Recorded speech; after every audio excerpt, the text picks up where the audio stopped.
A felicitation ceremony has been organized for former Panjim mayor and social worker Ashok Mogru Naik in recognition of his contribution to public and social life.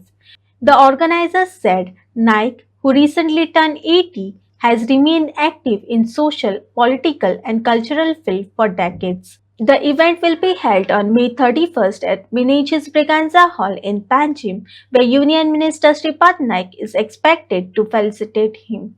A book based on Ashok Naik's life experience will be released during the program. संधी द्या असं सांगणारा आज अधिकारिक क्षेत्रात माणूस विरळच. अधिकारपद कशी मिळवावे यानं त्या मार्गाने अशी स्पर्धा लागलेली असते. अशा जगात असा गुणी माणूस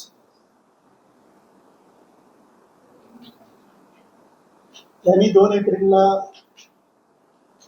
2 एप्रिल 2026 80 वर्ष पूर्ण केली. त्यानिमित्तानं आम्ही त्यांचं स्वागत करायला गेलो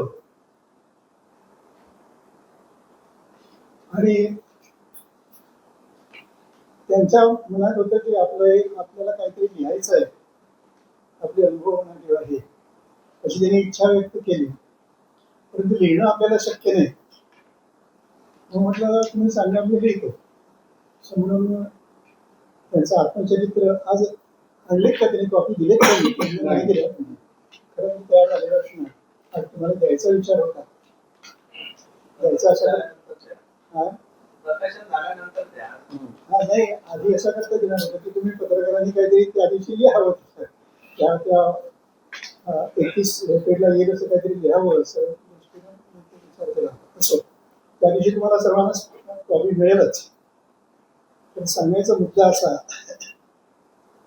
की त्यांचा सत्कार ही कोणा एका व्यक्तीचा सत्कार नाही, ती गुणांची पूजा आहे.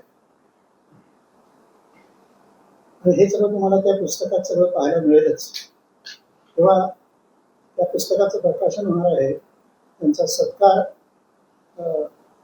आपले माननीय श्रीपाद नाईक सर, केंद्रीय मंत्री, केंद्रीय ऊर्जा मंत्री यांच्या हस्ते होणार आहे. मला वाटतं त्यांच्या सरकार योग्य माणूस त्यांच्या सत्काराला नसेल. आणि त्यांचंही व्यक्तिमत्व तसंच आहे, कुठेही डागाळलेलं नाही. तेव्हा ते आणखी ज्योती बांदेकर या साहित्यिकही आहेत, उद्योजकही आहेत. त्यांच्या हस्ते या पुस्तकाचं प्रकाशन करणं योग्य होईल असं आम्हाला वाटलं. अशा रीतीनं हा एक चांगला कार्यक्रम सत्काराचा आणि पुस्तक प्रकाशनाचा त्या दिवशी आयोजित करण्यात आलेला आहे. आणि यांची सर्व पणजीकरांना किंवा सर्व त्यांचे चाहते, मित्रपरिवार, नातेवाईक सगळ्यांना विनंती आहे त्यांनी सर्वांनी या सत्कार समारंभाला यावं. हा एक आनंद सोहळा आहे. त्या आनंद सोहळ्याचा सर्वांनी आनंद घ्यावा अशी मी सर्वांना तुम्हाला पत्रकारांनी तुम्ही खूप सहकार्य करताच आहात. तेव्हा त्या दिवशी सर्वांनी उपस्थित राहावं आणि हा सोहळा आपण सर्वजण मिळून साजरा करूया. स्थान इथं त्याच्यात आहे ना, ते पत्रकार मध्ये आहे मला वाटतं म्हणजे ब्रागांना परिषद सभागृह वेळ 4:30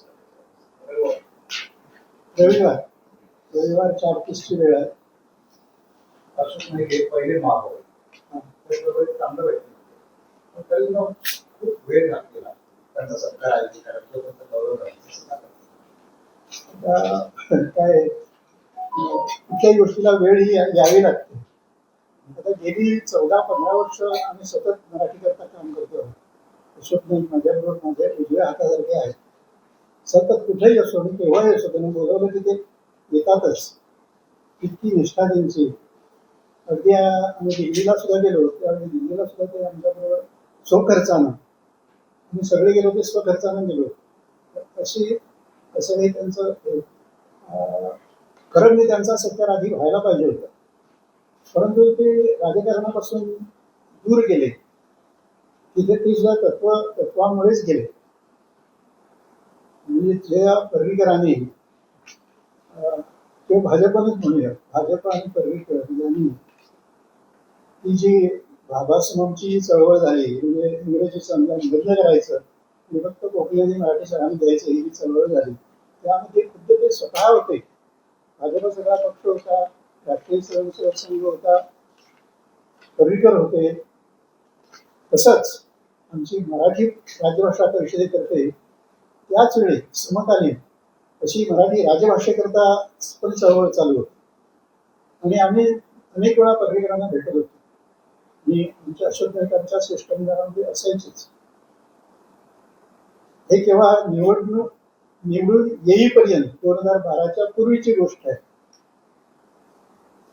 आणि 2012 मध्ये जेव्हा ते निवडून आले तेव्हा त्याने सगळं भूमिकाच पालटली, सगळं बदलून टाकलं.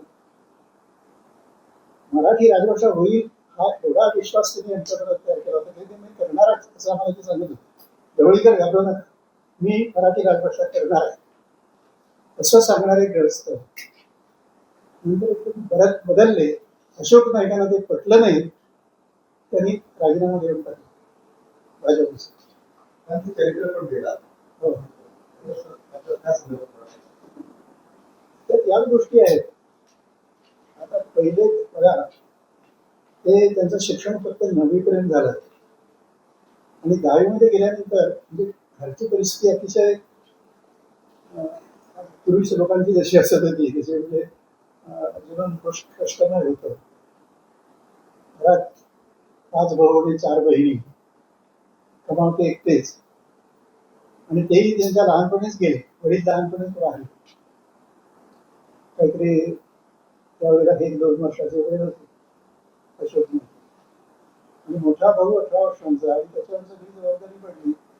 म्हणून याने वाटायला लागलं की आपणही काहीतरी कुटुंबाला मदत केली पाहिजे, शिक्षण करणं सोडून द्यावं म्हणून त्यांनी 10वी मध्ये शिक्षण सोडलं.